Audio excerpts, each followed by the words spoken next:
Chapter 11. A Nickel-Plated Emperor. Tip awoke soon after dawn, but the Scarecrow had already risen and plucked with his clumsy fingers a double handful of ripe berries from some bushes nearby. These the boy ate greedily, finding them an ample breakfast, and afterward the little party resumed its journey. After an hour's ride they reached the summit of a hill, from whence they espied the city of the Winkies, and noted the tall domes of the Emperor's palace rising from the clusters of more modest dwellings. The Scarecrow became greatly animated at this sight, and exclaimed, "How delighted I shall be to see my old friend the Tin Woodman again! I hope that he rules his people more successfully than I have ruled mine." "Is the Tin Woodman the Emperor of the Winkies?" asked the horse. "Yes, indeed. They invited him to rule over them soon after the Wicked Witch was destroyed, and as Nick Chopper has the best heart in all the world, I am sure he has proved an excellent and able emperor." "I thought that emperor was the title of a person who rules an empire," said Tip, "and the country of the Winkies is only a kingdom." "Don't mention that to the Tin Woodman," exclaimed the Scarecrow earnestly. "You would hurt his feelings terribly. He is a proud man, as he has every reason to be, and it pleases him to be termed emperor rather than king." "I'm sure it makes no difference to me," replied the boy. The Sawhorse now ambled forward at a pace so fast that its riders had hard work to stick upon its back. So there was little further conversation until they drew up beside the palace steps. An aged Winkie, dressed in a uniform of silver cloth, came forward to assist them to alight. Said the Scarecrow to his personage, "Show us at once to your master the Emperor." The man looked from one to another of the party in an embarrassed way, and finally answered, "I fear I must ask you to wait for a time. The Emperor is not receiving this morning." "How is that?" inquired the Scarecrow anxiously. "I hope nothing has happened to him?" "Oh, nothing serious," returned the man, "but this is His Majesty's day for being polished, and just now his august presence is thickly smeared with Putz pomade." "Oh, I see," cried the Scarecrow, greatly reassured. "My friend was ever inclined to be a dandy, and I suppose he is now more proud than ever of his personal appearance." "He is indeed," said the man with a polite bow. "Our mighty Emperor has lately caused himself to be nickel-plated." "Good gracious!" the Scarecrow exclaimed at hearing this. "If his wit bears the same polish, how sparkling it must be! But show us in. I am sure the Emperor will receive us even in his present state." "The Emperor's state is always magnificent," said the man, "but I will venture to tell him of your arrival, and will receive his commands concerning you." So the party followed the servant into a splendid anteroom, and the Sawhorse ambled awkwardly after them, having no knowledge that a horse might be expected to remain outside. The travelers were at first somewhat awed by their surroundings, and even the Scarecrow seemed impressed as he examined the rich hangings of silver cloth caught up into knots and fastened with tiny silver axes. Upon a handsome center table stood a large silver oil can, richly engraved with scenes from the past adventures of the Tin Woodman, Dorothy, the Cowardly Lion, and the Scarecrow, the lines of the engravings being traced upon the silver in yellow gold.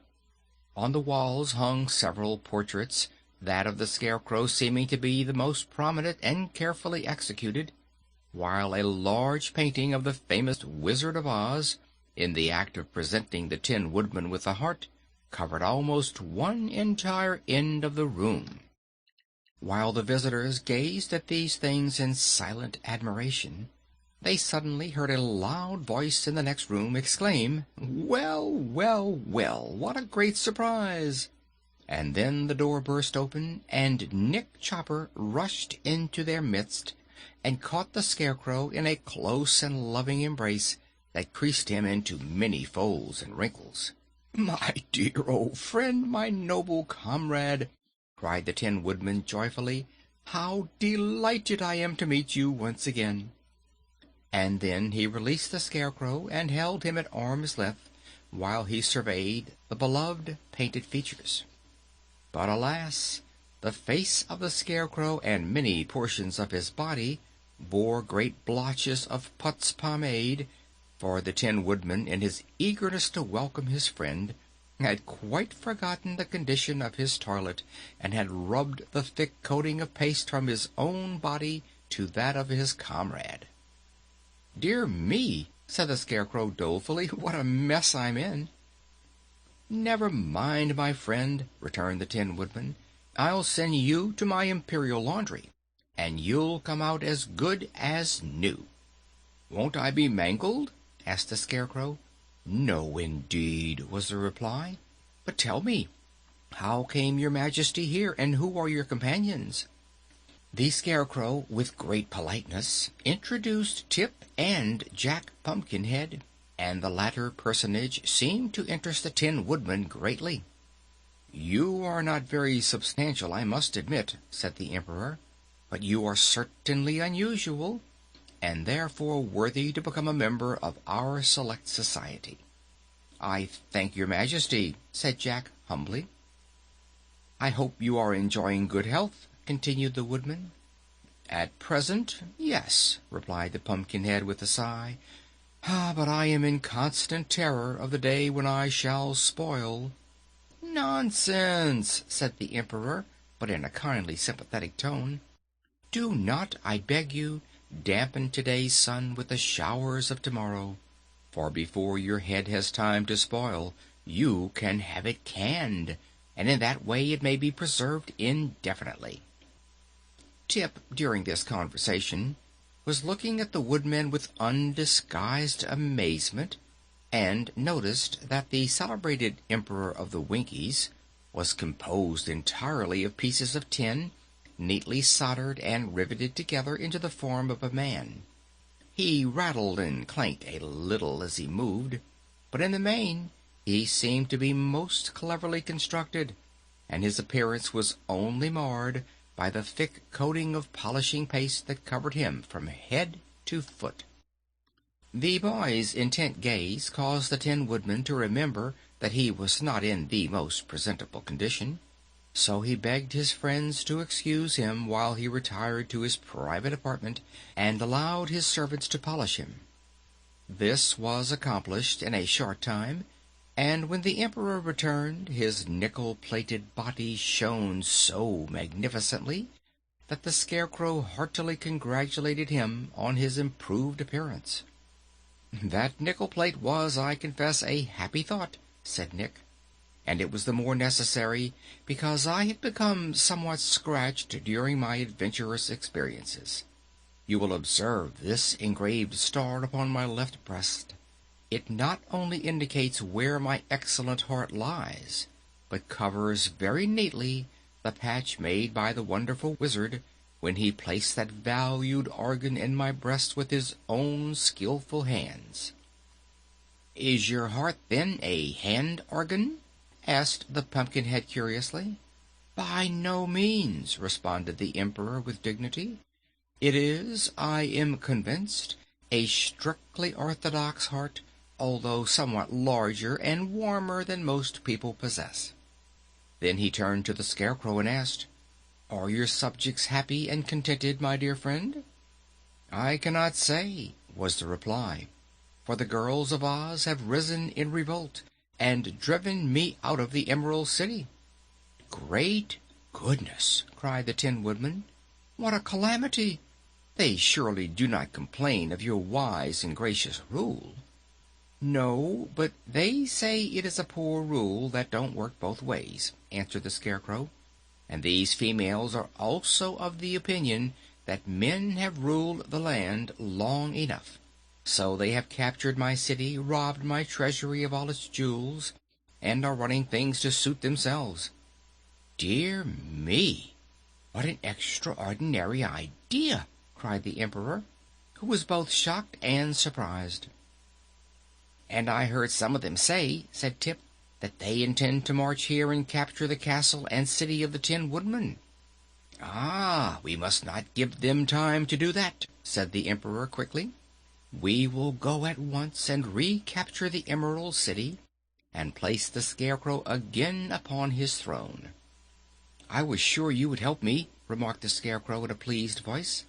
"How large an army can you assemble?" "We do not need an army," replied the Woodman. "We four, with the aid of my gleaming axe, are enough to strike terror into the hearts of the rebels." "We five," corrected the Pumpkinhead. "Five?" repeated the Tin Woodman. "Yes, the Sawhorse is brave and fearless," answered Jack, forgetting his recent quarrel with the quadruped.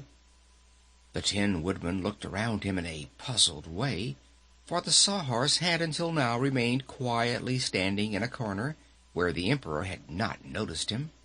Tip immediately called the odd-looking creature to them, and it approached so awkwardly that it nearly upset the beautiful center table and the engraved oil can.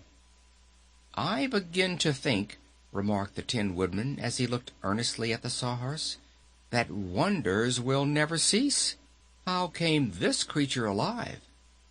"I did it with a magic powder," modestly asserted the boy, "and the Sawhorse has been very useful to us."